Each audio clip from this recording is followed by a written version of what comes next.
Thank you for coming to the Gifted 102 Testing and Identification Basics workshop.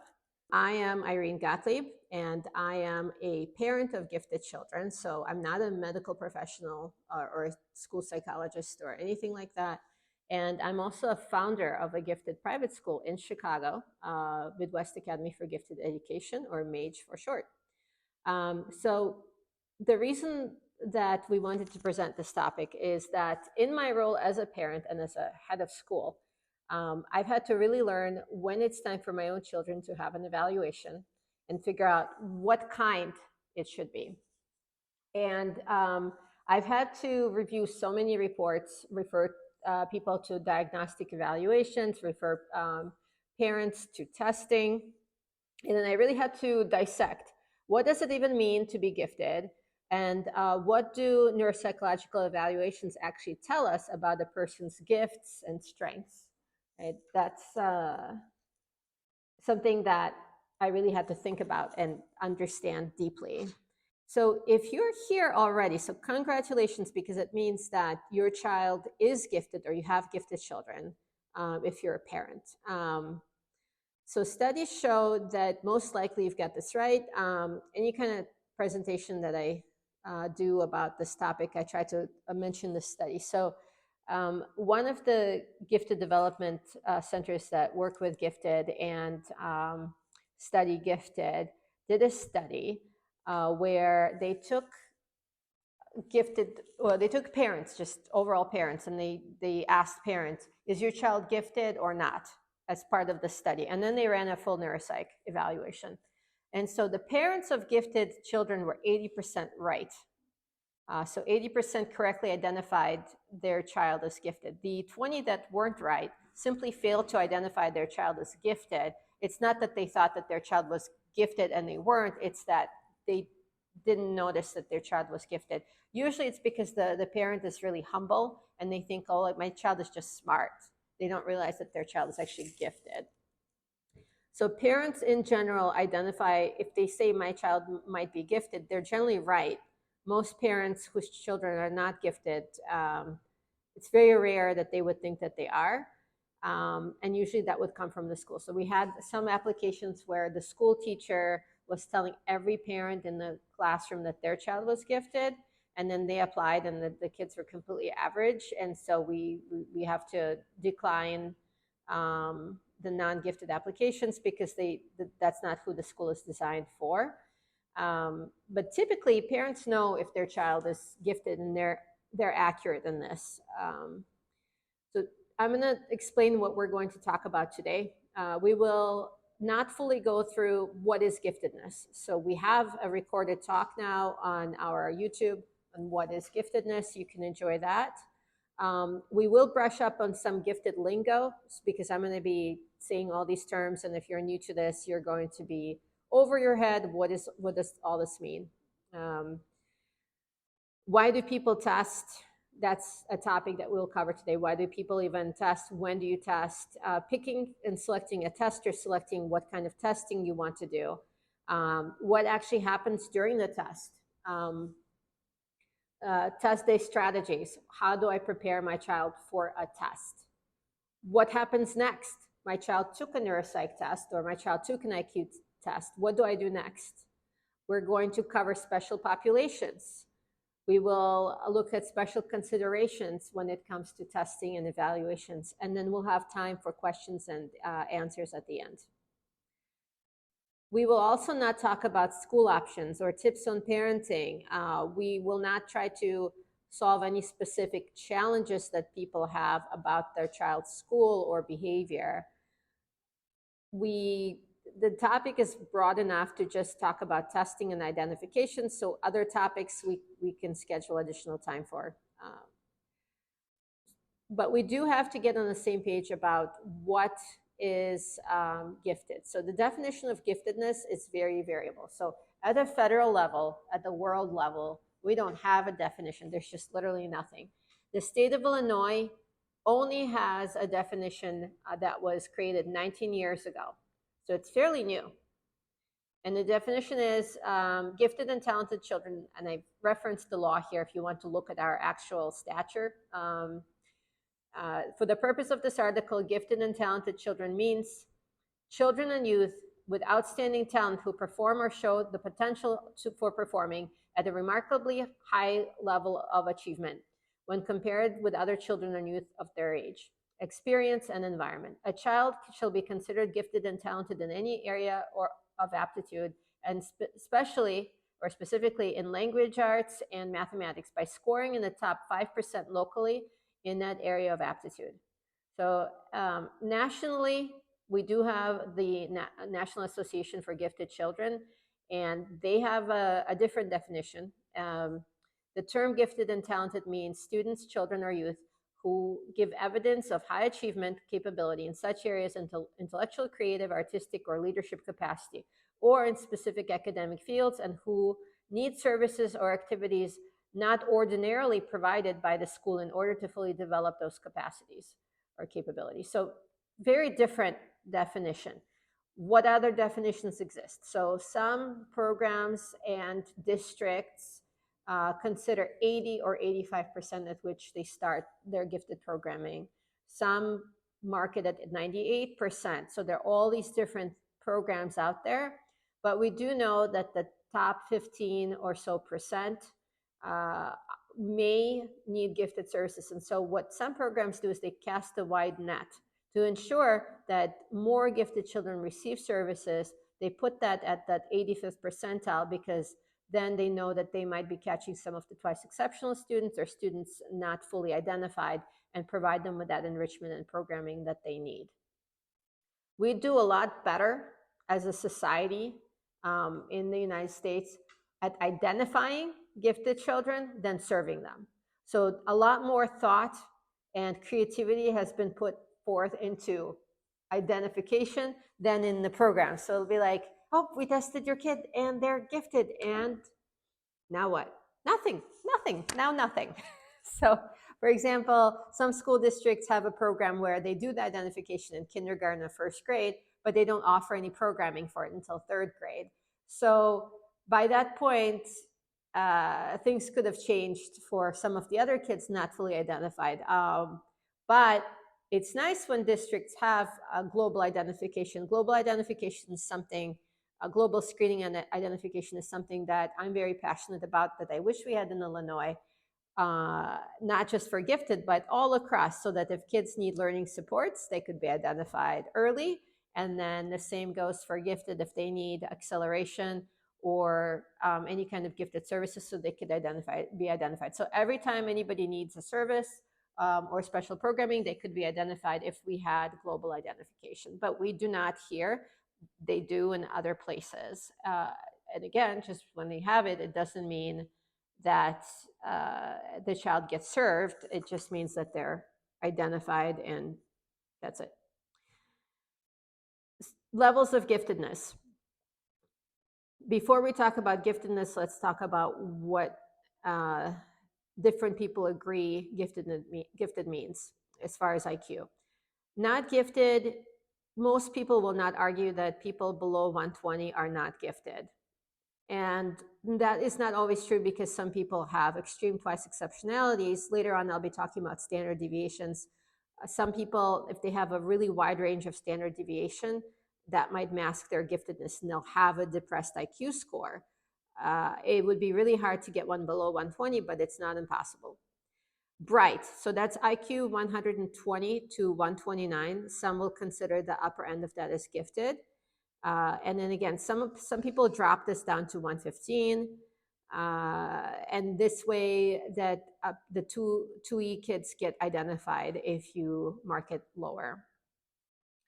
Then we have regular gifted, and that is at the 98th percentile in achievement typically, or on various standardized tests, and the IQ is at or above 130. And some programs will start this at 132. So for example, if you look at Mensa requirements, depending on the test a child takes, they might mark things at 132. Tests do vary, but not horribly significantly so. Most tests are normed. If you look at a comparison of, like a study of a comparison of like one IQ test to the next, There is variation, but can they all identify gifted? Yeah, pretty much. In these specific, very specific ways. And we'll talk about those specific ways later. IQ 145 is considered highly gifted. Some call it exceptionally gifted. There are all these like different terms. Don't worry about it. But 145 is one full standard deviation above 130. So 15 points on an IQ test is considered a standard deviation. So that 145, it's a whole standard deviation above the regular gifted. A lot of these kids are 1 to 2 years ahead academically, whereas these regular, quote unquote, regular gift, there's nothing regular about a gifted child, okay? They're all unique. But at this level, they might be just at grade level, just at the top of their grade. And here, they're more likely, and again, it's a potential number. It doesn't mean that those kids are not going to do it, but these kids are more likely to be 1 or 2 years ahead. PG is more than 2 standard deviations above. So it's 3 standard deviations above this. And it frequently translates to 3 or more years ahead academically. So it could be 9 years ahead in the area of strength. It could be that you've got a 3rd grader that's ready for college level reading. It doesn't mean that they should be doing it or not. I'm not passing judgment on that. I'm just saying that their lexile level might be high enough, their vocabulary might be high enough, their comprehension might be high enough. They might not be ready for some of the mature topics, but that doesn't mean that they can't access some of the content at that level. And so then we have these percentages of how much of the population is actually at this. One of the things that I will say, and there's a chart later in the presentation that lists this out for you, so you don't have to take notes, is that once you get to about 130 IQ, you can qualify for Mensa. And that gives you a little bit of a community. You can find plenty of, there are plenty of available communities to you without excessive testing. For example, in Chicago, we have CGCC. It's the parents' word.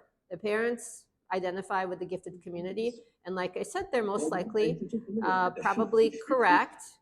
Let me just mute whoever just joined with, here we go, muted.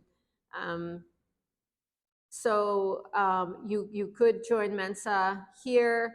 This 145, you would be eligible as long as you're over 5 years of age and your test is no more than 1 year old at that point.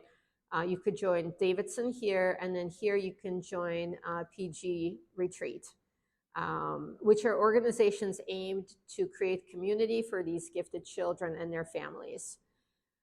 2E, we also have to get on the same page with the 2E definition before we talk about identification. Federally, there's no definition, but we do have disability definitions at the federal level. So if you want to combine the gifted, which is completely undefined at federal level, with disability, then essentially you get the definition. So the state of Illinois is aligned to that, more or less.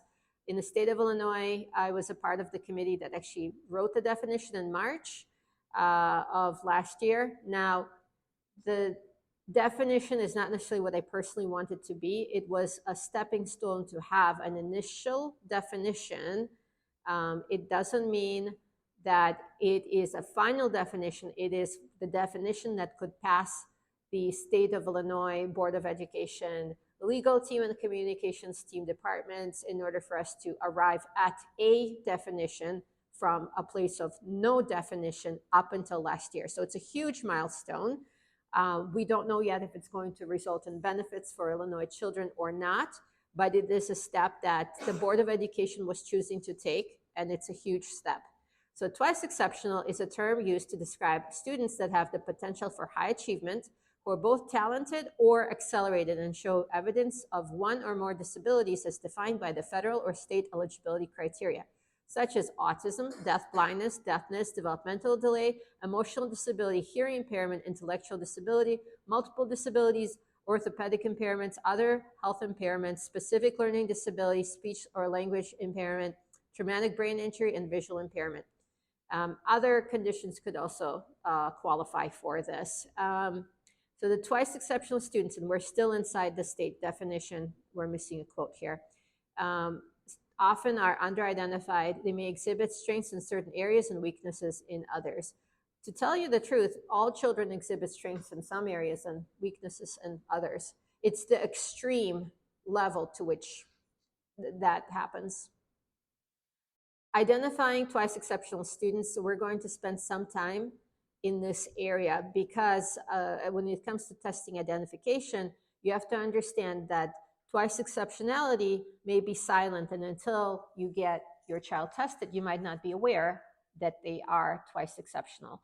And the providers that are testing your child might not notice that on their testing unless they're explicitly looking for it due to difficulties described at school or difficulties reported by parents. Some of the 2E goes very silent. So we're going to talk about that because if we're going to talk about testing, we need to understand what does the test do. What even the IQ test can do is identify some potential 2E. So we got to really understand what is it. So experts, and I've got the study quoted here, the Baum 1990 study, suggests that twice exceptional students may be found in the following categories. So somebody could be formally identified as gifted, but not having an identified disability. In that case, the giftedness could actually mask the disability. Formally identified as having a disability, but not gifted. In that case, the disability might fully cover up the gift, and nobody knows that this child is exceptional in a strength because the disability masked it all. Formally identified as, so ability is not really apparent. So this happens, when maybe the child is in an environment where they're not able to show what they can do. Ability goes unnoticed, and that could be due to community support or resources. So Gifted Cube in particular is minority students that are twice exceptional, that are in under-resourced communities that cannot service their gifts or challenges, and frequently they're unrecognized due to systemic bias. So gifted cubed girls basically hardly ever get identified. And so what I spend a lot of time thinking about is, how do we identify gifted cubed girls? How do we find them? How do we support them? How do we allocate resources toward helping them thrive? So to continue, in this category of ability not really apparent or the child is denied services, it's students identified as both gifted and that have a disability that are not allowed access to one or more types of support. I'm going to give you an Illinois example, Chicago Public Schools. If the child is receiving great grades and scores, Chicago Public Schools very frequently will say, we don't need an IEP for the student. It doesn't matter if they have a disability. Very common. And that means that the students then lack the protection that they need under the federal definition. And I am going to reserve talking about the legal aspects of that for this conversation. Students that are denied adequate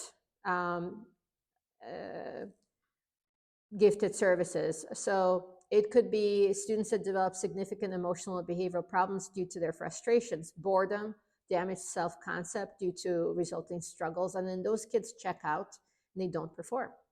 So that is another category. Students that are not formally identified as gifted or disabled. In that situation, the giftedness and the disability cancel each other out. The kid looks average, but in reality, they're silently suffering. Students that get bad grades and are not compliant. So nobody considers them gifted, even if they're identified. So even if they have that ID, because they're not performing, they're not showing academic talent, they're discounted.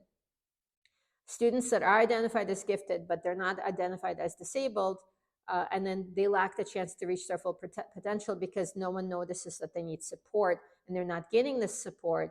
Again, what do schools and parents look at? They look at grades, they look at test performance, and if students are identified but they're performing well, nobody might know that they have something going on. So there's one other area, and it's gifted and subscore deviation. And this is, again, at the national level, we don't fully understand this. Some districts work with this and some don't. I'm going to explain this very carefully. If the scores in the subsections of the IQ have a significant difference between them, and I'll show you what that looks like in a second, then we can talk about those differences. So imagine the IQ test, it has 5 different categories. Some have more, some have less. And then if the lowest score that the child got on the subcategory is very different from the highest score, some people look at that change, at that delta. And then other people say, how many points away from the average full scale IQ to each of the subscores, up or down? Is there a difference? So some will say 6 points difference in one or the other category is enough to be considered 2E. Some will say, oh no, we've got to be within a standard deviation of 15. If we're within 15, then we're okay. But there's no, and then some districts say we have to be at 1 standard deviation. Others say we have to be at 1.5 standard deviations. Others say, oh, we're not going to look at that until we're at 2 standard deviations. And I think the largest I've seen is 2.5 standard deviations is when people start worrying about these high-low test results. So a very common 2E indicator is low working memory or low processing speed. I was looking at Linda Silverman's studies, and she's with the Gifted Development Center in Colorado. And later on, I'll tell you, if you have a complex case, you should be going there. That's who can probably test you. But she will say, you know, an average gifted child, their profile is not straight across for all these values. Their profile is that they're going to generally have a slightly lower processing speed and working memory. And in fact, average kids have that as some of their highest values. So that was very interesting that she shared. So the gifted profile may just look like having a slightly depressed working memory and processing speed. Now, I've seen test scores where somebody gets 160, perfect score all across the board, and they're highly twice exceptional with a diagnostic, but their scores don't show it at all. Usually it's because they didn't take the extended norms to show where is their ceiling for their highs and lows, and you wouldn't see these highs and lows until you got higher up into harder questions. Some kids will show gifted on the general ability index, but not on the full scale IQ. And the generalized ability index, it takes out the processing speed and working memory categories because if those are significantly different from the rest of the test scores, they'll pull them down. And so what happens is that the child could be at the 99th percentile in one category on the test and very, very low in others. It could be something that's called borderline. It could be at the bottom of the IQ scale, but people might not be looking at that and miss that as an indicator of, hey, something is going on. That could depress their entire score and put them in a lower category. We've asked experts, which of these numbers should we go with to understand the child's profile? And the experts say, you should think about the highest subscore, and that is where the child is really at. If the other ones are depressed, that's their 2E. The highest subscore is what you should consider the child to be at for their strength. So that might be interesting for a lot of people. We're going to talk about that. These tests really cannot be false positives as far as high scores. So we have a whole slide about that. Can you trust that can the child ever do better than what the test says they did on the IQ test? No, they really can't. So it's showing that their best performance on test day, and we don't have to worry like if it's real or not. It's real. Under different circumstances, a child might do even better, but definitely a person cannot perform better than what they really are. So if anybody tells you different, ask them to show proof, because we can't trust these tools to tell us what the child is capable of at the very least. So there's absolutely no consensus on 2E between doctors, universities, research studies, and state legislatures. So if you look at 3 different states, how they treat it, they'll go anywhere from not having a definition or any kind of services to all sorts of stuff, to the point where the stuff might actually not be great. So So just because somebody has something, like some states have gifted IEPs where the child doesn't have to be twice exceptional, but they each get a service plan. That doesn't necessarily help the child in any way. So, just because something exists that we don't have here doesn't mean that one thing is better or worse, because it's all relative to the local rules. Might be helpful to some children, but not others. So a profoundly gifted child who, for example, is at the 99th percentile, if there's a low ceiling, and 99th percentile in IQ may still be 2E. And like I described, you just might not be testing them, giving them enough of a challenge to see where their scores start being different. Like if you maxed out the test, you're not going to see the variability if there is a variability. And why does it matter? It matters because recognizing 2E means providing adequate scaffolds for the child so that their life is easier and then they can achieve even more. And their quantitative measurable achievement is not what will be measured by how many dollars will they earn or how many papers will they publish, which is how we typically measure success.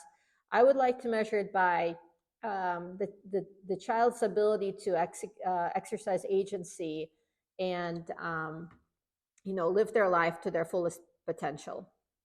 That's where I would put that. So just to show you these values. So here is a completely average child. Their IQ is right around 100, no surprises. And here's a child with a disability where their visual spatial is lower. This is probably going to prevent this child from learning how to read, and they're probably going to get help and some sort of a support in this visual area because it's going to show up symptomatically. Now, if we make the same picture higher up on the IQ, here is a gifted child. All of their scores are within 1 standard deviation of the average. The high and the low are only 10 points apart, so within 1 standard deviation. And then here we've got a child where that high and low is much wider. So I've got this child placed at like 110, I can't really see, but 110 for the visual spatial, which puts them above average for the visual spatial or at the top end of average. So a child like this is not going to flag having a visual disability, and a child like this might actually read to a good degree, but they might not achieve the fluency that this child might have, and they might not get the support. What's going to happen is they're going to use all these strengths over here to compensate for their difficulty. And then they're going to be struggling and working harder than they need to. Whereas if they were over here,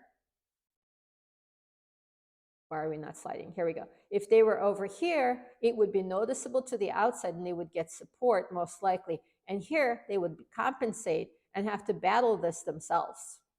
So that is a very common 2E that we see, that this visual spatial is all over the place. And then usually, this isn't a great illustration because usually with this, the working memory and processing speed would also be down. Because why? Because the IQ test is mostly a very fancy cognitive path into a vision test. So a lot of these subtests, what you're completing is a visual task at speed. And many of the tasks on the IQ test are visual tasks. And so if you have a deficit in your visual system, it's going to come out really fast on the IQ test. When we see those IQ tests come through, and we see a narrative report from a teacher that says that the child is at grade level for reading, or the child is struggling in reading, and then we see the IQ, let's say the IQ is very high, and then we see this neuropsych, and we see their math, let's say that they're at the 99th percentile, 3 grades up or something in math, but then like they're at grade level for reading, right? So what's going on there? So there's usually something going on. But this gets silenced and gets ignored because, well, not everybody's good at everything, right? So, and that's fine and true still. You could have this without a deficit. You could have kids at different levels. It could be lack of interest, frankly. It could be a stronger interest in another area that pulls a child away. But the bottom line is that this kiddo is not going to be identified as anything, not twice exceptional, not anything, and they might not get support, whereas in reality, they might have something that's dragging them down. Should it be automatically fixed? No. But should you just have a hint that this might be happening? Yes. So all of you who've had tests and data, you go back, open these things up, and then you could, after this presentation, you could have some eureka moments like, oh, right. Okay, so another category we need to talk about is gifted, but with an achievement versus IQ difference. So let's say the child is at the 99th percentile of IQ, but for academics, they're at the 50th percentile for like math or reading. Okay, what we would consider is that they might be twice exceptional because they have one or more standard deviations between their achievement and their IQ. So that's another way where a person could be 2E. So we in the state of Illinois do not have this thing at all. So we don't do these standard deviations between achievement and IQ. Let me show you a diagram of what that would look like. So let's see, this is the IQ. So you see this IQ column is the first column. Then the second column, we've got reading. The third column, we've got math, and we've got writing in the third column. So we put the child at the, what did we do, 75th percentile here on the writing, and we put them at the 99th percentile for the math. We put them at the 98th percentile for the reading, and we put them at the 99.99th percentile for IQ. So guess what? There's something going on here. This child might be twice exceptional. It could be lack of access to learning. It could be something else. It could be, if a child is not taught, this is going to happen. But it could also be that they're twice exceptional. And if we look back, it could be because of this, or it could be because they have depressed working memory and processing speed. And so they can't hold their ideas in their working memory long enough to write them down. If you are a parent of a child with ADHD and you have a child with a writing difference, and you look back at your scores over here, you might say, oh, and then you'll send me a message that says, oh, thank you. Now I know. So standard deviations, we got to define this lingo. So standard deviations are 15 points on the, for example, the WISC-5. It does vary by test. I'm going to read you the Wikipedia definition. In statistics, the standard deviation means it's a measure of the amount of variation of a random variable expected about its mean.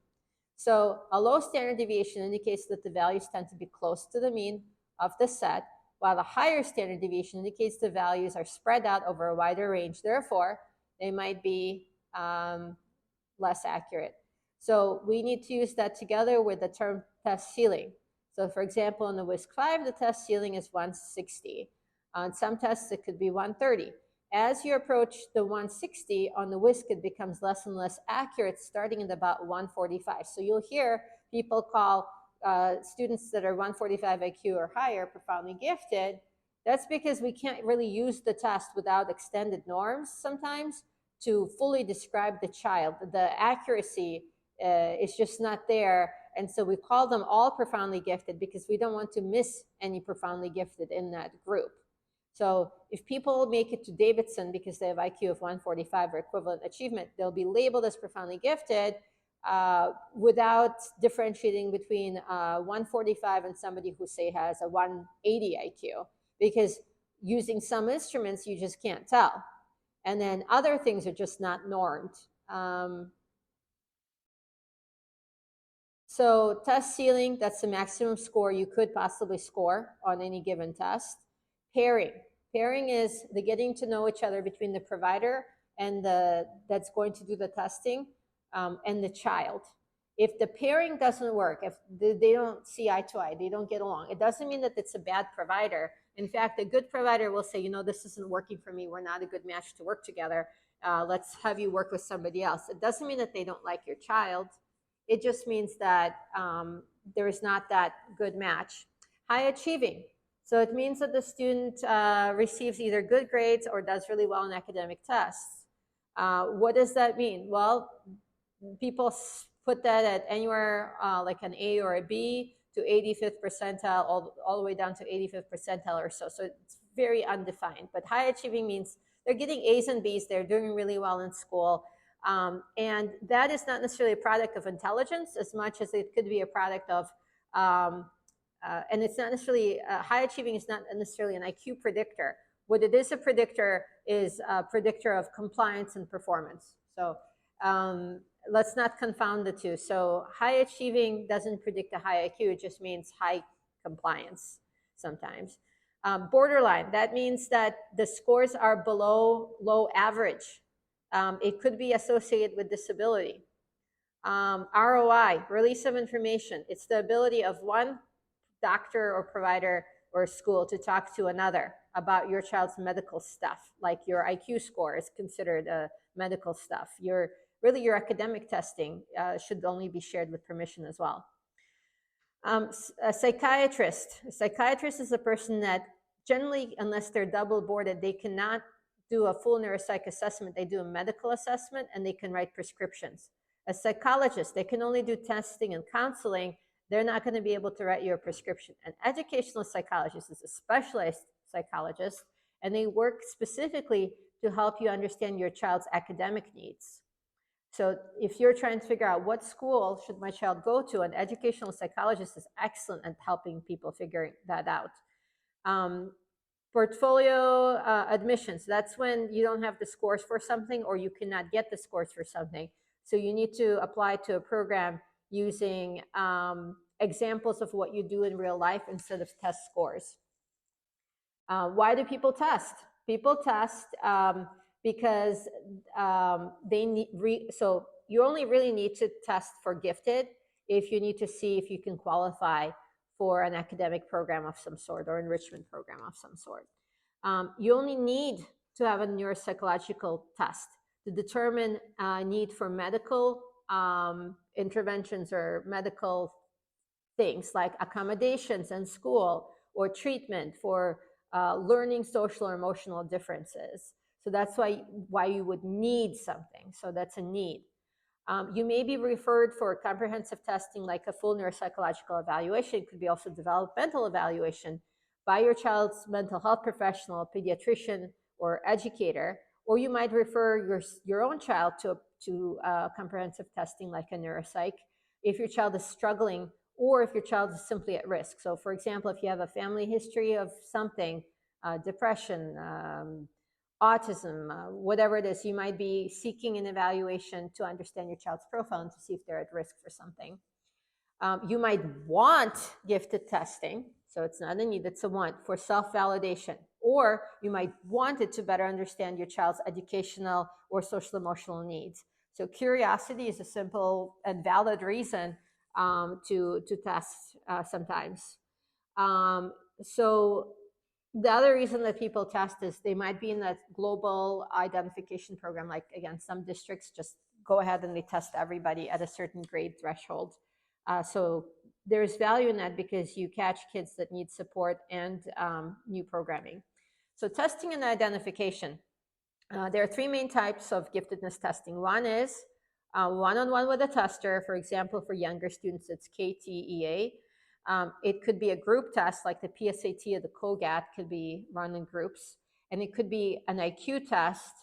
Most of those kinds of tests are one-on-one. Multiple items above can be run by themselves or a part of a comprehensive diagnostic screening or neuropsych assessment. So if you get a neuropsych test done, chances are the neuropsychologist would run achievement testing and IQ testing, but not always.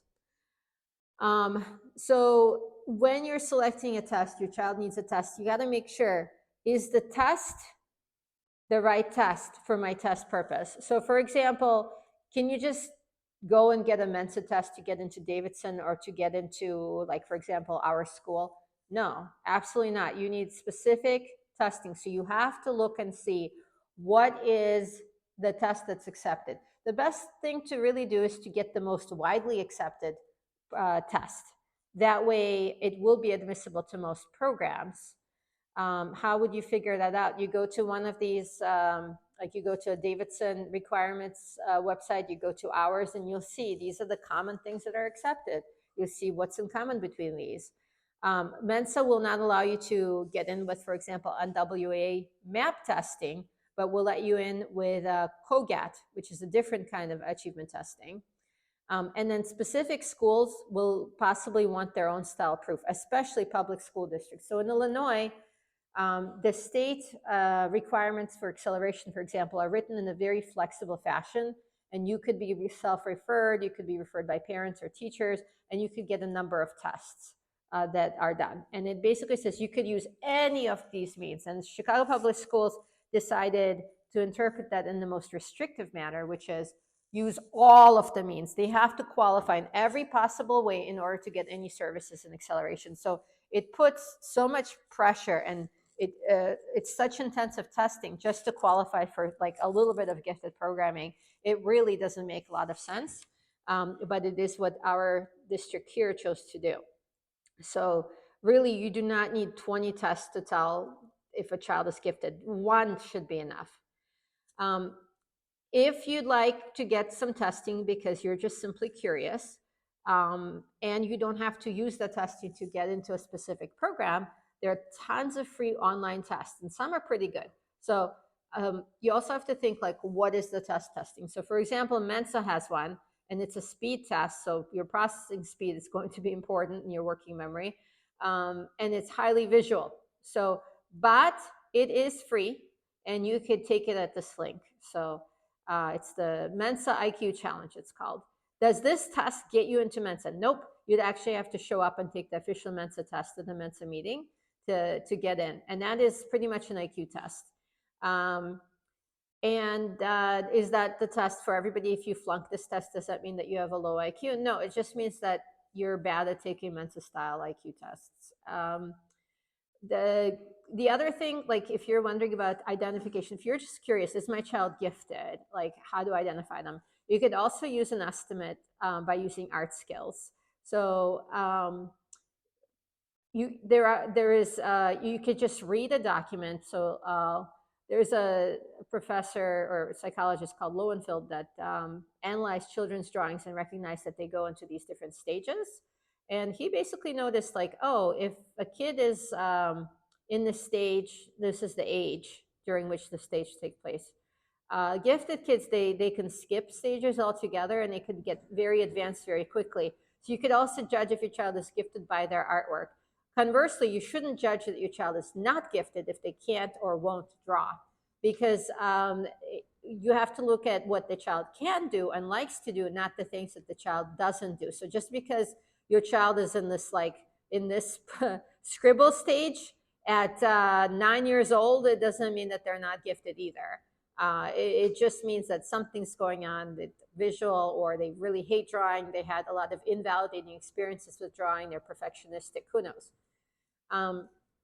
Milestones. So instead of actual testing, you could look at milestones. So Davidson lists this set of milestones out of Australia. Actually, they did some testing, and so you see, can I magnify this for you? I can. So you could look at some of these milestones. You could compare your child to them, and without doing any testing on your child, you can kind of say, oh yeah, like okay, maybe my child is gifted. Like here, like 3-word sentences. Average is 24 months. Gifted kids could do it at 16 months. I will tell you, profoundly gifted kids can do this at 9-10 months. They will make 3-word sentences at that age. Says, vocalizes 2 different sounds. It's very early for profoundly gifted. Always? No, not always. Gifted kids could be delayed in speech. It has to do with more of the oral motor coming in as well, and that's highly variable in humanity.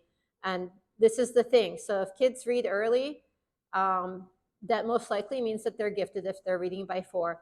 They didn't read by 4? Oh, well, they could still be gifted. It's about 50-50. So like a lot of these things, these early milestones, you have to really take with a grain of salt, but they are available for you. If your child is doing something extremely early, it might mean that they're gifted. If they're not doing it extremely early, it doesn't conversely mean that they're not. So paying becomes a big consideration. So if you're serious and you need testing for something, you want to figure out what are the specific requirements so that you don't spend money and time on the wrong thing. And then you have to really understand, what am I going to have to repeat to maintain eligibility? Do I need to maintain something for eligibility? If so, what is sustainable for me? I'm going to give you a scenario. Let's say you're just trying to get into Davidson. You want to save money and you have all the time in the world. Your child is not 2E, and your child is old enough to take the PSAT. Then you can, and your child would score well. And well is, they should be scoring, in order to get into Davidson, your third grader actually has to score above an average 50th percentile ninth grader. So just to be clear, it's not a slam dunk. They have to be that high to get in. So don't just give your like random kid the test if they're not already exposed to high school content. And well, sometimes you don't know. I did not know that my kid could do this when my child took it at 8. But in theory, your child has to be pretty far along in order to take this and for it to be not torture for them. It's a long, long, long test. But if your child is going to be able to sit through it, that might be your cheapest bet to get into Davidson. Otherwise, Davidson partners with Northwestern for kind of a cheap and effective test as well. Now, if you need something urgently, you just found out your kid needs to be in a gifted school next week, next month, next year. And like, for example, for us, we're getting this a lot right now. People have found out about us. They know that they need gifted testing done. What do? The best bet is really paying for one-on-one urgent gifted testing. And it's usually going to be IQ or achievement testing that's going to be your cheapest one-on-one bet. A full neuropsych, their wait list, and it would take you a long time. And then another wait period is when you wait for the report. It could take 2 to 3 months to get a report. And then the wait list could be 6 months to a year, sometimes 2 years for testing. So if you have an urgent need, your IQ testing or achievement testing might be the best bet. So some weird stuff that kids do is, so they really cannot achieve testing higher than what they know, but some kids can really hack the test, okay? So they're really good at multiple choice. Some of them can teach themselves to do the math right from the test. They can infer what something is. So it means that they've got the information, but some of them haven't been exposed and they literally teach themselves from the test. You should try to maximize the free testing that you need. So your school district, if there's anything going on, can maybe do it. If you're desperate and you don't qualify, your district doesn't do it, you might be able to sign up for a research study and get it done that way. That prepare for 2 to 3 years of getting that put together. Your insurance might cover it, but only if you have some sort of a disability. You have to literally call your insurance and say, who do you cover this with? And then if you can't get through because the wait list is so great, then you have to work with the insurance to find somebody that they would accept. Most neuropsychological testing is out of pocket. Even if the insurance pays for some of it, the bulk of it is going to be out of pocket. So one other kind of cheap way, and some people are not going to like that I say it, but let's say that you're just trying to figure out if your child has ADHD. The insurance will cover a medical consult. The doctor will not spend a lot of time with you. They might give some sort of a questionnaire or a rating scale to your teachers and to you, and they might spend as little as 10 minutes with your child to diagnose them and then start you on a medication trial. So if that's all you want, some of them will require that you come back with a full neuropsych, and others will just get you started. It depends on the age of your child and a ton of different factors and how the provider works. But if you're just trying to figure out, does my child have some specific disability, a medical doctor might be able to do it, and then it will be covered by insurance. It will be faster than doing a neuropsych. What else about that? The pediatrician can sometimes help and just get your child going with that without having to go to a different doctor. So talking to the pediatrician about a diagnostic is probably the first and easiest way. So achievement testing is usually cheaper than a full neuropsych or an IQ test. So any group testing will be cheaper than anything else. Again, watch out for a test with low ceilings. So for example, iReady and STAR assessment, they don't necessarily do That's okay.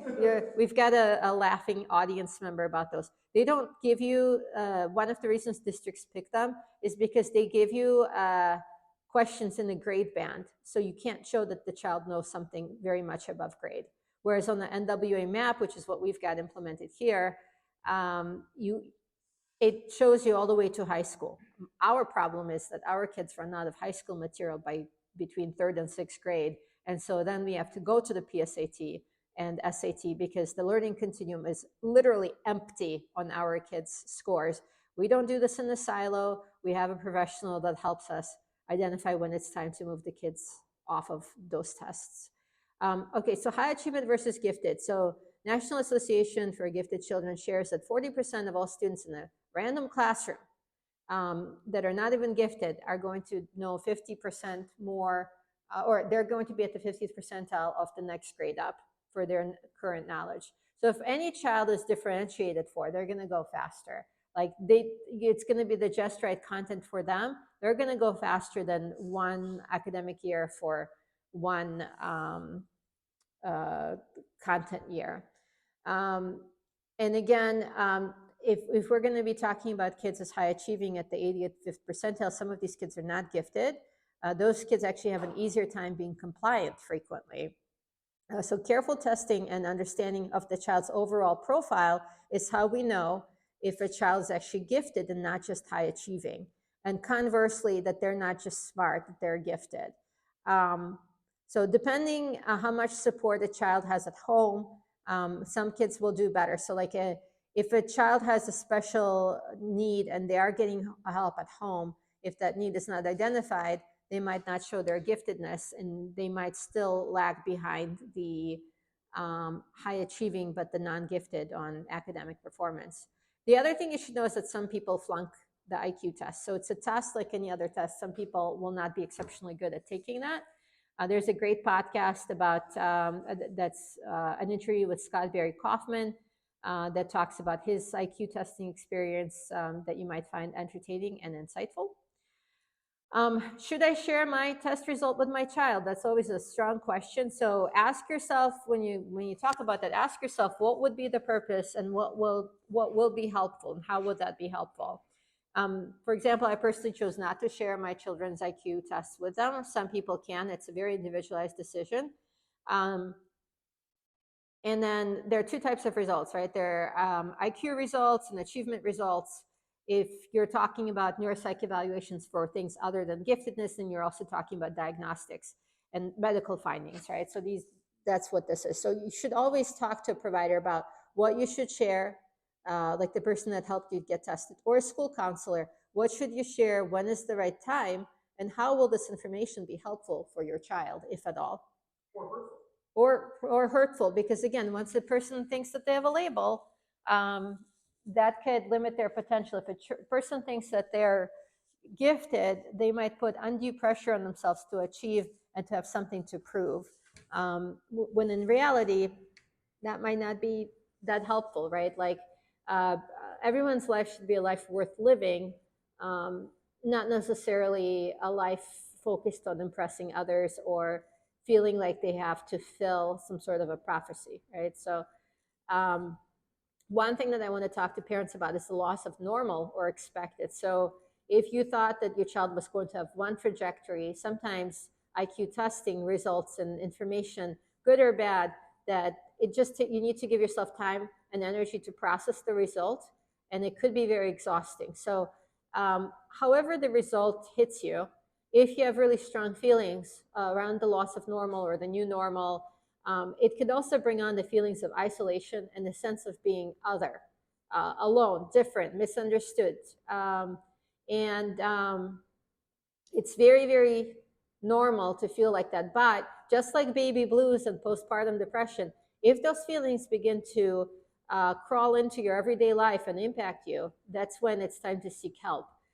Just like the adjustment to other things like having a child in the first place, this could put undue pressure on yourself. If you find out your child is a genius, now you may feel extreme pressure to do enough and make sure that the child reaches their full potential.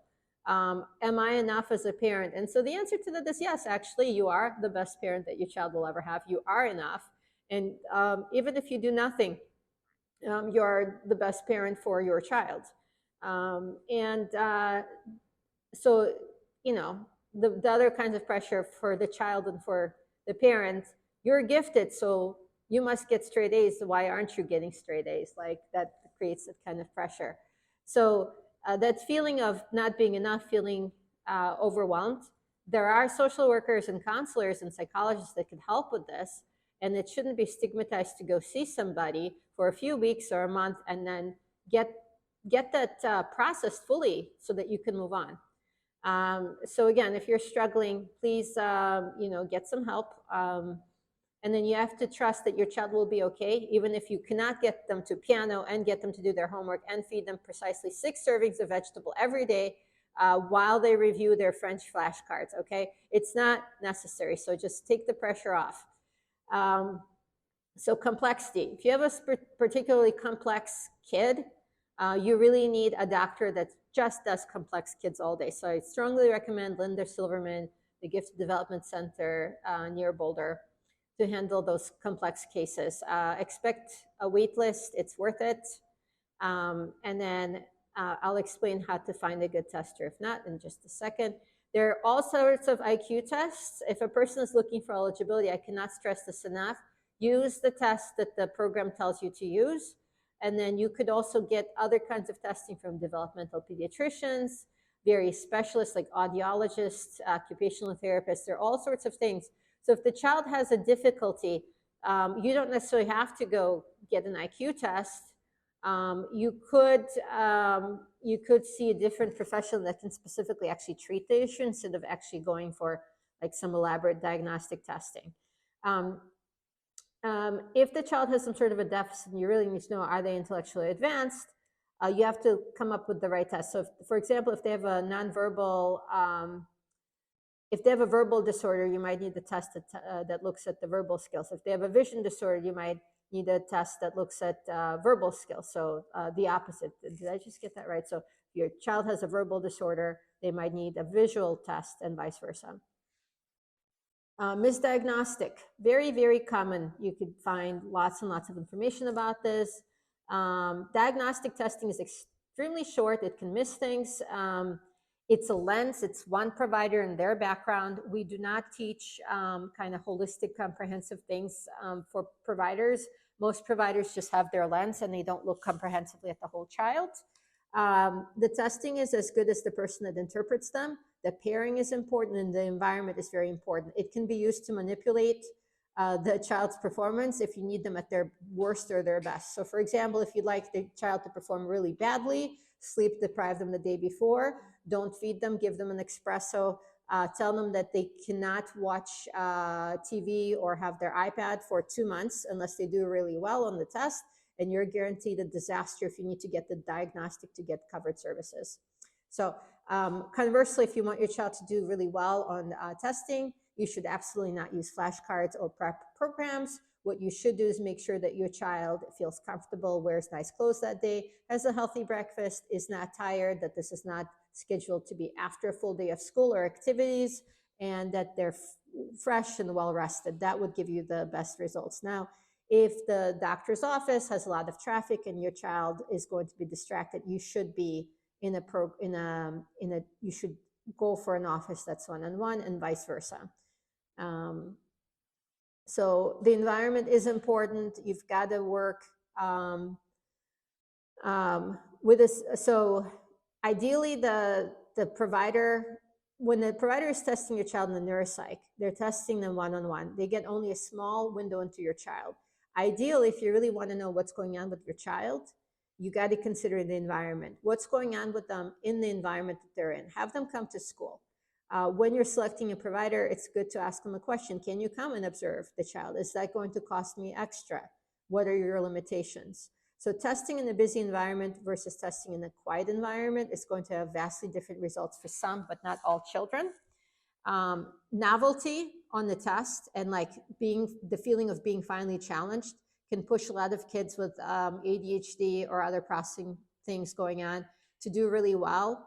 when they normally have impaired executive functioning around routine tasks. So the testing can be misleading and can result in under or misdiagnosing a child. I will also let you know that some conditions just come with higher IQ, like dyslexia. Average IQ is 130. I learned that from Everyone Reading, which is the Illinois Dyslexia Association, of which one of the people in the audience used to be a board member of. Thanks for being here. So I'm not making this up. There are other conditions that track high IQ, like PDA tracks high IQ. Generational trauma in the gifted can create additional parenting and coping challenges for parents. And then IQ actually does change throughout the lifetime. When our teenage kids tell us we don't know anything, their IQ actually is like a little higher than us in our 40s. And then our IQ goes back up in our wisdom years. So they might actually be somewhat right. And then sometimes if your child is identified as 2E, it's not a static condition, it's dynamic. It could be resolved and could impact the IQ testing. It could raise it or depress it. And then how do you pick a tester? They've got to be familiar with testing gifted. Ideally, it's one person that does the entire test. They're going to spend very little time with your child as is, maybe 6 hours, maybe 8 hours, and that's frequently not enough. And it should involve somebody who is not a family member. So, for example, somebody other than the parent reflecting on the child's behavior or strengths and weakness profile. Ideally, it may be helpful, not always, to help to observe the child in their normal school environment or home environment, whatever it might be. So some big companies, they'll have like, I don't know, graduate students or, do some of the testing supervised, and then the provider will come in and do some other testing. It may be okay, it might be beneficial to have one person do the entire test depending on the child and how distracting that would be. Special population, so PG and 2E, you really need expert testing. So you need to get a recommendation from either a local gifted school, a local gifted organization, like in Chicago, we've got CGCC, in Illinois, we have Illinois Association for Gifted Children. PG testers need to administer something with a really high ceiling. So you'll need extended norms for that. And so if you are wondering if your child is PG, you really should be talking to someone who can run the right tests. And 2E, like, you really need somebody who's going to have the compassion for your child and ideally has some personal connection to the 2E community for them to really be effective. Definitely some experience. You don't want your child to be their first gifted kid or their first PG kid or their first 2E kid. And then some of this testing can be done for free by school districts. I actually find that Chicago Public Schools does a fairly decent job by their Office of Access and Enrollment team. I will not say that across the board for various other school districts in Illinois and various individual school teams, it does vary. But right now at this current time, I love what Chicago Public Schools is doing for their testing. It's not 100% always, but they actually do a pretty decent job. And I wouldn't say that a private professional wouldn't necessarily automatically do a better job. Other special populations, girls. Some tests are just not designed for girls, especially PG girls. Gifted cubed, English as a second language learner. For example, got somebody who cares very much about acceleration in public schools. The Chicago Public School early kindergarten test, so skipping into kindergarten test, it is only available in English. That is absolutely not equitable or okay, but that is what the district is doing. So are they paying for people to go get a free test in Spanish if they cannot provide it? No, they're not. But those are the kind of limitations some districts will have, whether they're legal or not, that's another story. More 2E testing notes, there's this fable of the blind scientists. It depends who you go see first. They'll label you based on who you see first. So they say like, oh, if you go to an audiologist, you'll get your Kappa diagnostic. If you go to ADHD, you'll get an ADHD diagnostic. No. A good provider will catch it, or at least will refer you. but it might take some time. It might take years for even a good provider to catch it because it's so subtle, especially in the profoundly gifted. So all sorts of things impact testing. Seizures impact testing, silent seizures, partial seizures, vision problems, allergies, hearing differences. And so sometimes it's better to start at the psychological level, like with a neuropsych. Sometimes it's better to start at the sensory level. So here's some testing options for you. And we're almost at time. I'm going to go over by about 10 minutes or so, and then we'll take questions. So I've got kind of a slide of like, what is your purpose? Why are you trying to get tested? If it's just starter testing, you're just curious, you don't have a specific program, you might as well try for either like whatever is free, or you could try for the WISC-5, which is just really commonly accepted. You could try for a gifted program. You could, then if you're trying to get into Mensa, like the cheapest thing, honestly, is just to go take the Mensa test. Like if you're obsessed with must get into Mensa. You shouldn't do that if you have low processing speed, you might not get in. COGAT is a cheap and group academic test that Mensa will accept, but they will not accept PSAT, whereas Davidson would. So just something different. The WISC-5 with extended norms will be something that you might need for PGR. They have other ways of getting in, but this is the test that you need to run if you want to be kind of sure. And then there are no norms really that are published for these other things to get in, but there are norms published for Davidson. And then these are just resources. I've got a national resource column and a local resource column based on IQ. If you know your kid's IQ, you could use that. And then you really got to think about what's not covered in gifted testing. So empathy, grit, intuition, creativity, social skills are not covered in the IQ test. The arts and the sports talents are not covered on the IQ test, right? These things are not necessarily going to be covered on academic testing either. They might be touched upon in the neuropsych testing, but that's about it. They might be like in the history portion, but they're not going to be tested for. So are there tests for these things? Yeah, lots of them, there are tests, but they're not going to be necessarily a part of the IQ test specifically or the academic testing specifically. They might be on the neuropsych, or they might not be. Is there a creativity test? Yes. Is it normally a part of the neuropsych? Nope. Can you ask for it? Sure, some specialty providers could do that for you. Here's what happens. What is a part of a neuropsychological evaluation? There's an intake. There's lots of paperwork. There's usually insurance verification if you're paying through insurance. That's very rare. There's usually an interview and intake call with parents. The neuropsychologist will decide what tests to give your child based on the information you give and the data that's collected. There could be rating scales and checklists or questionnaires that go out to your child's providers or teachers, to you. I'm going to show you an example of what a section of that looks like in a second. You might have to sign releases of information so that the tester can talk to other people that your child knows. You get the control of who and when and why they can talk to them about. There might be an observation. Some providers don't do it. Some do it for extra. Then there's the actual testing. It could be just an hour or two. It could be a few days. Could be over a period of a few weeks. Then you get a preliminary report and findings. Then you might have a call to go over those. And then the final official report comes out. Periodically, you might want the report updated for accommodations. You might also need to maintain a relationship with your tester so that they could send letters on your behalf. For example, a letter that documents certain specific areas of strengths and weaknesses for the College Board to get accommodations, or for the school district, and so on.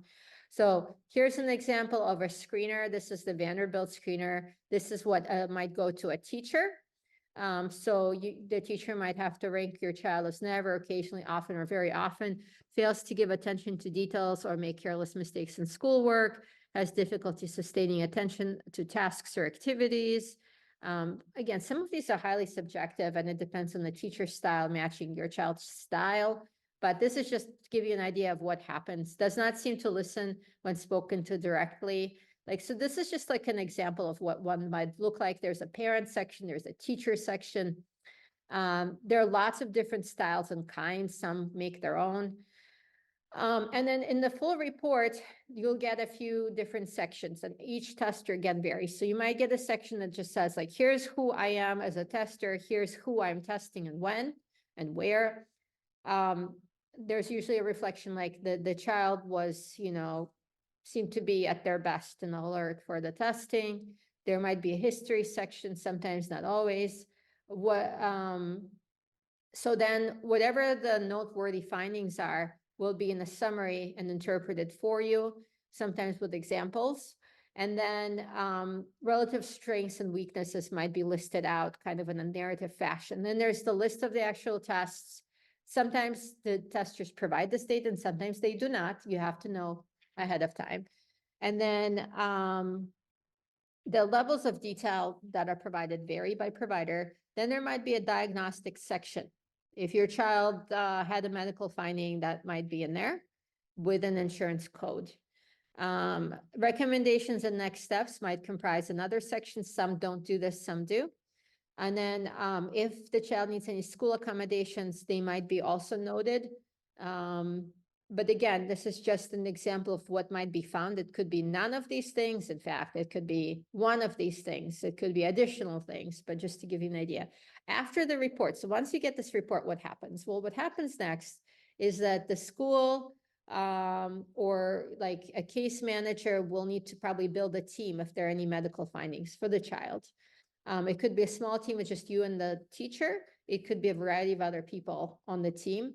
And then if the child has a diagnostic, then they might need an IEP or 504 written by the public school district. And so that's another whole process. Usually every district will have like a written procedure on how to request this.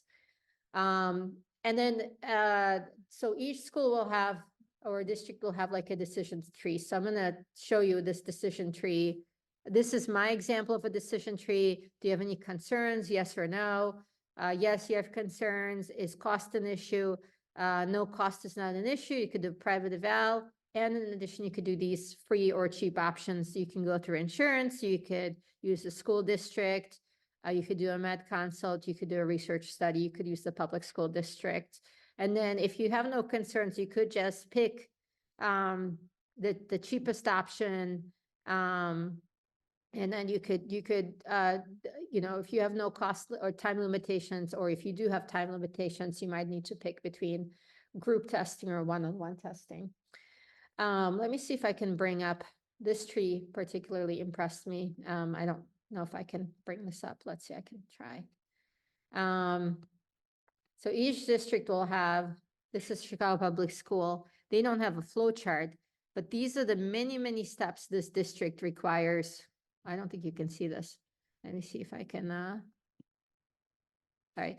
I'm going to send these links out. I can't quite show it, but basically there's usually a giant flow chart of what the school district requires in order to get a child qualified for any programming, gifted or otherwise. How to select an evaluator. Ask, have you tested another child like my child? What age are you accustomed to testing? Some don't like to test really young children. They'll have a cutoff. Some prefer not to test teenagers. It just, depends. Language and cultural considerations are also important. And then like understanding their post-test process. What if I'm going to need a letter in a year? Are you going to be able to write that for me? Are you going to be around? What's that going to cost me? For example, a large hospital system, good luck getting them to follow up if you need any follow-up in a year. Are you going to be able to join a team meeting if I need it, an annual team meeting, whatever it is?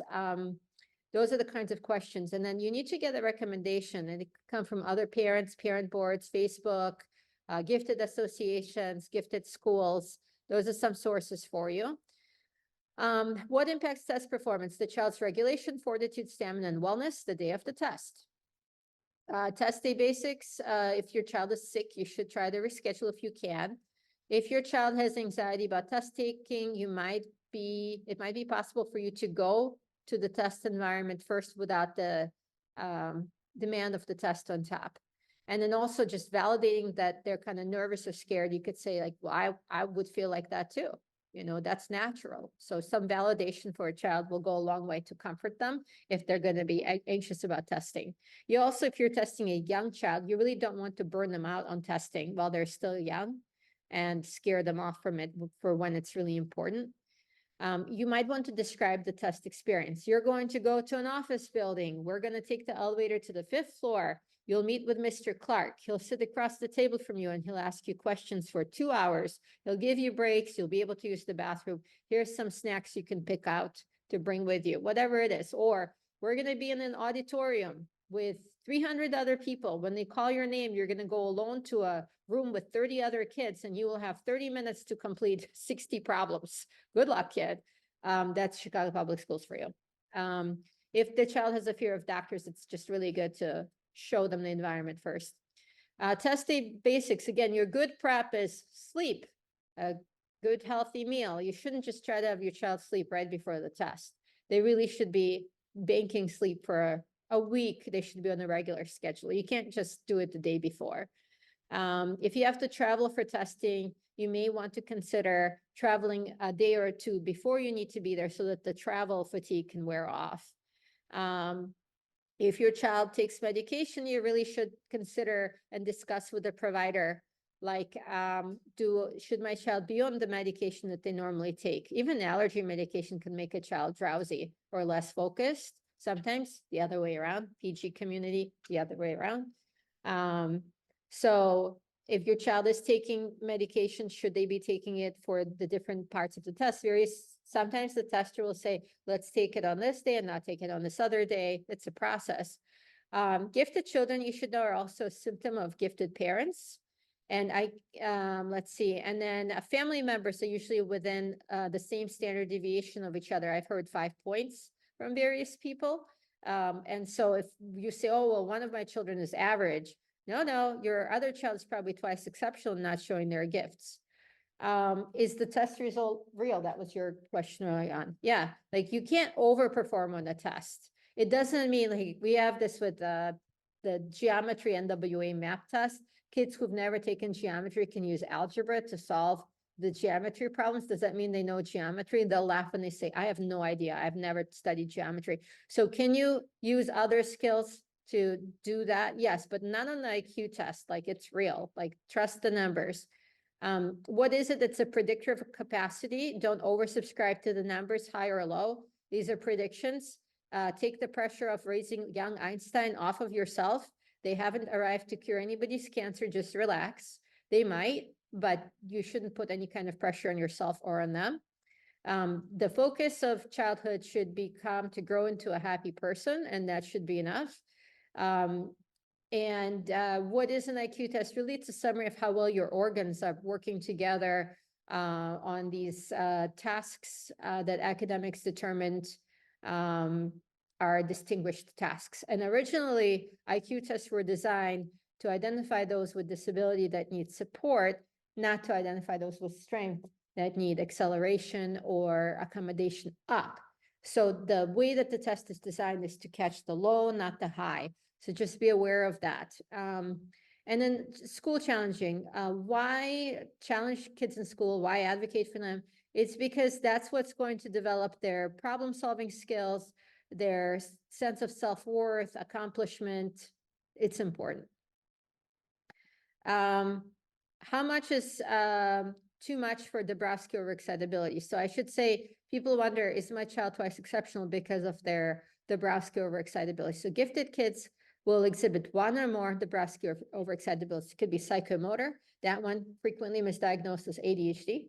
It could be sensual. So those kids might be touching everything, and it might not mean that they have a sensory issue. It just might mean that they relish in the textures.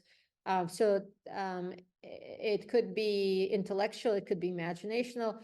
And so the bottom line is, if these things get in the way too much, that's when you should start considering the child too. If they're getting in the way of basic functioning and are hindering the child, that's when you could consider a full neuropsych assessment or some other testing.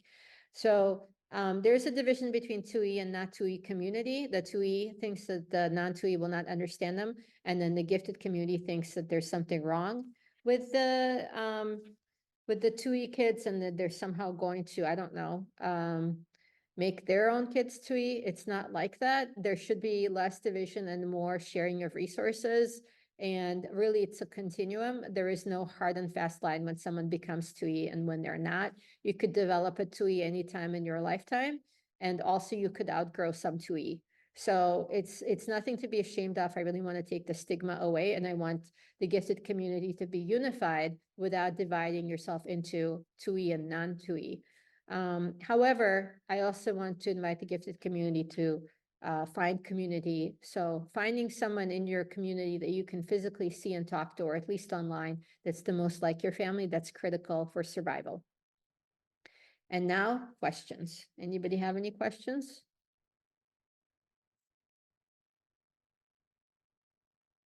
And go once, go twice, go three I times. just think it, Yeah. I think you just validated a lot of things that my family has been going through. Thank you. Oh, wow. Yeah, I mean, this is great. That was a lot of material. Yeah, that's a lot. Yeah. That's a lot. I agree. Yeah. But a lot of validation. Thank you. Thank you.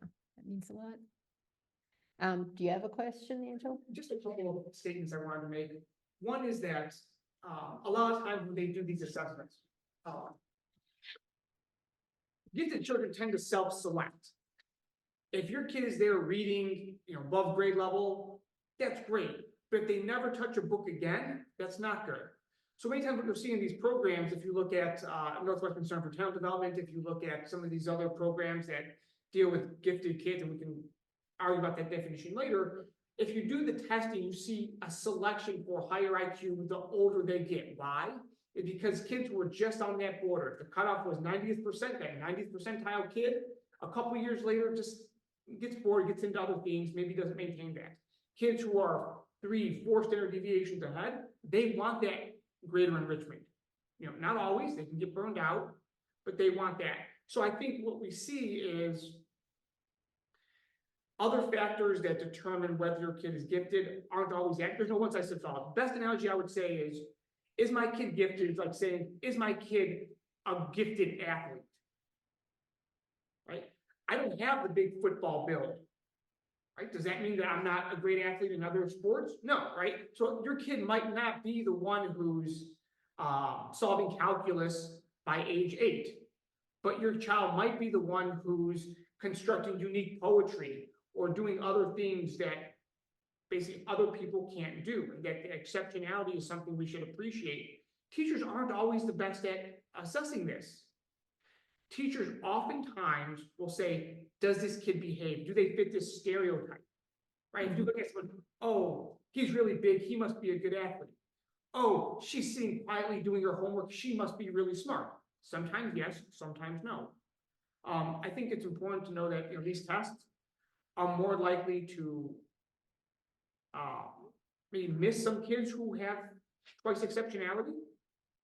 But the equivalent, using that analogy, if you have a child who's an athlete who dunks a basketball but can't dribble, I don't think you would say, oh, that kid's not a great gifted athlete. Their kid just doesn't dribble. Did you see them literally just dunk on it? I think we do the same thing. Someone, we come say, oh, my child's doing math at a high school level. They're 7, 8 grade levels ahead. Yeah, but they're not really doing their homework.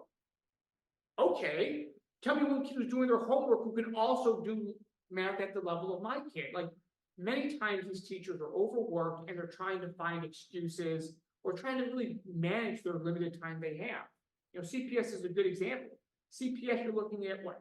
Almost 200,000 kids in the elementary school. Do you know how many in 2002 got approved for accelerated placement? 50. 50? The year before was 400. That's it. That's Yeah, it. that's 50. Right? Mm-hmm. Just that process. Less than 300 kids even apply. Why? Because if you don't have teacher recommendation, if you don't score in the top 2 percentile on 2 concurrent standardized assessments, and you don't have other factors, you can't even sit for testing. I mean, they also limit which year, like You Sure. can't sit for it until third grade, and they don't allow it after seventh grade, so it's also, Six. or sixth grade. And then it also, And you have to apply, guess what? The November of the previous year. but they don't, so you need these two concurrent tests, but they don't give the test in some schools in second grade that the child needs. So it's very convoluted. And so out of, like Angel said, out of 200,000 kids, it should be, 2%, 1%, something like that, that's applying. And we've got, you said 300 applying and 50 made it in? Yeah. And and there's that's significant down. racial The difference. previous year, it was like 400 applied. Just using one of their criteria, IAR testing. You could see, blue dots are where 5% or more. Black dots are 0 students in that school would qualify for acceleration. Right? I'm out in the suburbs, and my son, I pulled him out of public school when he was in 4th grade. But prior to that, what I was finding that was happening, I'm in Naperville in 204. What we were finding is that if you're gifted like in math but not English, then you didn't qualify. You had to be gifted That's in right. both. And That's right. and and then I also work with Carol Damas. She's an advocate, and she was saying that that some of the criteria that they had to get into these programs was, does he work well in a group? Does he or she work well in a group? Do they do Oh, yeah. this? Do they do that? Where a lot of these kids, like Einstein, wouldn't have fit any of these Yeah. programs because the programs were built for the kid, for the student that always complies, the kid that always will do exactly what the teacher wants them to do. That's not going to, you give them the lesson and they do. So sometimes I don't even think the type of program that they call gifted, it's not really a gifted program, it's more an acceleration program. So it's not teaching them out. So I used to tell parents, like, that's not, do your own enrichment. That's not even a gifted program. It's not. So I think sometimes they're trying to achieve these programs that aren't even gifted. They're not teaching. They're not what your child, and maybe what your child needs, but for some of these parents, this may not be what you're thinking gifted is. It's or that type of program that your child really needs. Because my child's very verbal. He's more humanities and that kind. It's not a STEM because he could be if he wanted to, but we just found out really through our neuropsych, like after 3 steps, because he's a visual learner, after 3 steps he's lost.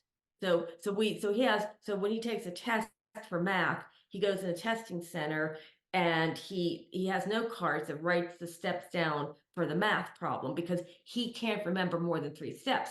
Now, his overall thinking is on the gifted range with his London card. So he can think big thoughts and think way outside the box. But when it comes to something like math and numbers, those aren't going to stick in his head because of the low memory. So I just think parents need to understand what is this neuropsych testing telling you. You can't just say, oh, well, he has poor executive functioning. Okay, well, what does that mean? Because it may not mean he can't think big thoughts and put thoughts together. It may mean something very specific, and how does that relate to your child, and what does your child need? Precisely. Yeah. And then It took if the me a if the I think- district does their own testing, then sometimes the parent isn't there to even assess the environment, and you have no idea, like while your child was testing, how many people hit them in the head with an airplane or were standing on desks around them screaming. Like you have no idea what's going on in there. And so Right. there are all these like different things. And then if the school, I mean, we've heard of schools telling parents, even if your child gets a perfect score, we're gonna take the Iowa acceleration scale and it's subjective. We're gonna say whatever we have to say on there, no matter how great your child is, to make sure that they don't get accelerated. If your school if you're the only kid at that school who needs acceleration, your kid will not get accelerated. Right.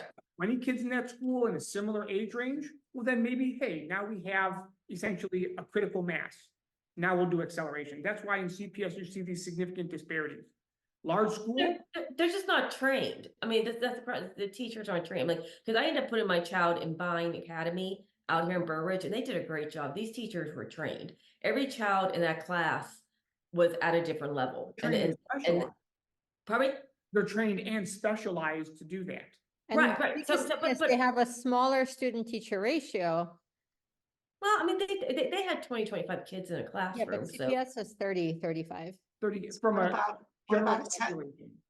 what about a tester who was not trained? My granddaughter was tested, and I don't believe that the test, the one that tested her had a background in giftedness. All she was able to bring to the table was, I had never tested someone in our private school system, the Orthodox Jewish system, with such a high IQ as my granddaughter. I shared the results with Irene. And that's very frustrating as well for the parent, as she's Right. not getting the support. And then when she has a team meeting, only one administrator and one teacher shows up. There's a lot of mixed messages and there's a lot of misinterpretation of what she's capable of doing and not doing. yeah.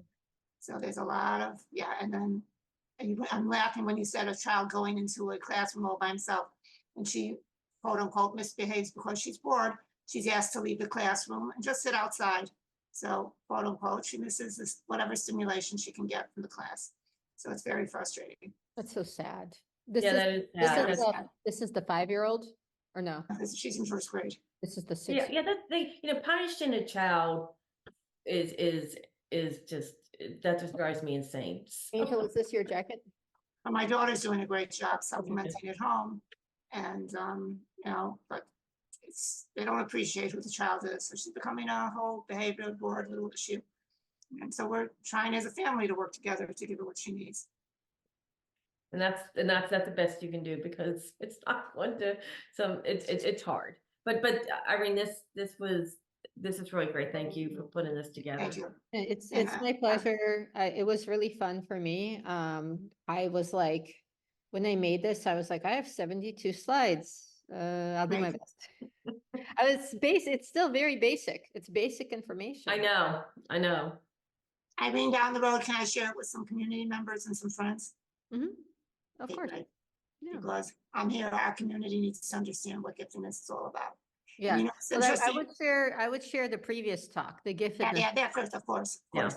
But Yeah, that, this one is very focused on testing and yeah, identification. no, I need the first one. But Yeah.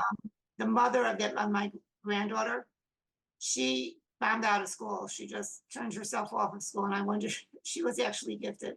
She was really out of the box, fun, and she thought teachers were stupid. So she never applied herself.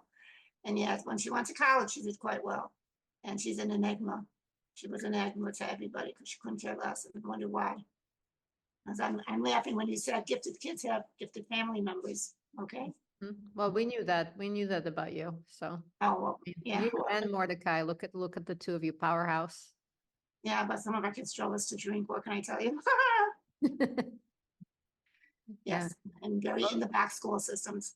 Yeah, You know, the Orthodox schools are very in the box instead of out of the box. it's so I have one interesting, granddaughter, like- I have one granddaughter who's so into Chinese and Japanese culture. And it's not accepted in the school. So again, her parents are no. with her out of the schools. You know, can't totally raise our kids from the schools, you know. Can't do it the school. No, and this is what's like right now, the school community period is just important. I heard from one of the gifted schools in the area, like they didn't even plan for having the kids outside for the eclipse. And the parents had to ask about, whereas half of our school I actually have to go because I have to drive to Indianapolis. We're going to be visiting Apogee on Monday. So we're going to watch the eclipse in another gifted school. About a good chunk of the school is heading down there to watch the eclipse there. Oh, They'll host us. great. So we've been wanting to get our communities together, but like that's community for you. We're about to Yeah. go, we're gonna go to a battlefield. So my kids already went ahead there at the battlefield with other families from the school, and then we're gonna do that and have board games and dinner. So I gotta start driving, otherwise I'll be late for dinner and I have my. Okay, child. Yeah, I Have a gotta nice head out day. too. Thank you Yeah. so much. Thank you, Thank you. guys. Bye-bye. Say bye. Bye. One important thing, when you take the test, this isn't a test to see how intelligent you are. Be careful with that labeling. If you say, Mhm. oh, wow, look at this result, you're like several grade levels ahead, you're so smart. You got a perfect score. What you've inadvertently said is that I am praising you for this achievement. And that kid is going to internalize, or may internalize, if I'm not going to get perfect on this test, I'm not going to be praised as much. So then suddenly they're less likely to do things. When you do competitions, praise the effort, not the effect. Right. To get a perfect score, take an easier test. Right? When I had her take the PSAT, she did amazing because I said, look, it's just a new experience, just for fun. You get to solve different problems, just see how you do. Do amazing. A math competition with other kids their age, well, there might be someone there who does a better job, so then it's not as enjoyable. So be careful, because a lot of times these kids will come in and say, oh, I'm gifted, like I have this thing. Congratulations, right? Your kid should focus on the effort. So that's one thing, is just be careful about praising outcome and not effort. And then I'm gonna let you go, but which areas, and I think you emphasize that social and emotional, that is so huge, even if you have a child that is gifted and twice exceptional, you have to look at where they are socially and emotionally. Because I have a child that, Yeah, but I think you're to your point, like saying like, good job, you're gifted is like saying, good job, you have black hair. Like, Yeah. I mean, like you can't, you didn't have to, Right. right? Like, so, I gotta go. yeah. Terrific. All right. Yeah. Irene, as Thank always, you, have fun ladies. tomorrow. Always Bye-bye. good to Bye-bye. see you. All right. Bye.